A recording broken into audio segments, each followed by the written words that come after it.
Hello, welcome back to another edition of From the Vaults here at the Beaumier Center at Northern Michigan University. My name is Daniel Truckee. I'm the director here at the Beaumier Center. And this wonderful artifact from the center's collection might seem a bit out of our collection scope, being that it is connected with the Dallas Cowboys, but actually it isn't. In the summer of 1962, the Dallas Cowboys held their annual training camp at Northern Michigan College, which is what Northern was called back then. This was only their third year of the team's existence, and they had held previous summer camps in Wisconsin and Minnesota at colleges. Why they chose Marquette as a location probably had to do with the fact that the weather was much cooler than in Texas in the summertime, and also because of Northern's athletic facilities and ties with its coaching staff.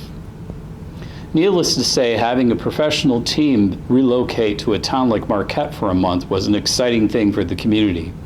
And many people alive have vivid memories of their time here.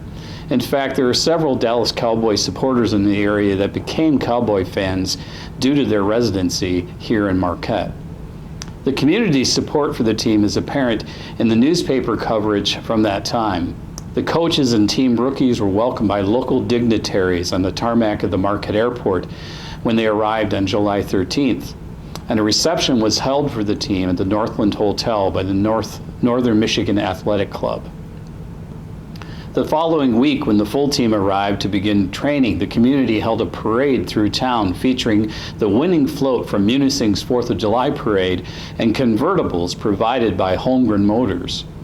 However, this parade started a bit of a controversy in town due to the fact that Marquette did not actually have a Memorial Day or 4th of July parade that year. As a letter to the editors stated, it's a community disgrace to have a big civic parade for the Dallas Cowboys and to have no parade on our two national holidays. As for the training camp, the Cowboys players stayed in Cary Hall on the campus of NMU, and training sessions took place at the Health, Physical Education, and Recreation Facility, later known as Hedgecock Fieldhouse. They used College Stadium, which was a field located where the Northern Center now stands, and also a field to the west of Hedgecock. They also used Memorial Field for some training, which at that time was owned by the city of Marquette. Part of the reason that Hedgecock was used was because the weather was cold, wet, and windy during the team's visit, even more so than usual for the UP that time of year. Where the Cowboys chose Northern because of its climate and facilities, they were not happy with how cold it was. Head coach Tom Landry was particularly concerned because his team would be playing upcoming exhibitions in much hotter weather and then back in Fort Worth once the season began. The highlight of the Cowboys' time in Marquette for many was the team scrimmage that took place at Memorial Field on Saturday, July 28th.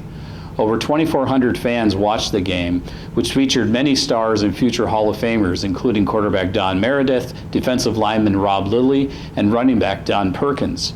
The defense won the game 46-42. How it worked was every time the defense stopped the offense from advancing, they were given a touchdown. After this game, the team continued to train in Marquette, but often were out of town competing in exhibition games against other opponents. The training camp wound down and ended on August 24th, just before students began to arrive to begin their semester at NMU. The following year, the Cowboys moved their training camp to Thousand Oaks, California, where they would return each year until 1989. Maybe part of the reason they didn't return to Marquette was because it had been so cold, but regardless, the memories they left behind for the community were priceless, and this artifact is a wonderful relic of that summer of 1962. So thanks again for joining us for this week's edition of From the Vaults, and we'll be back next week with some more cool stuff.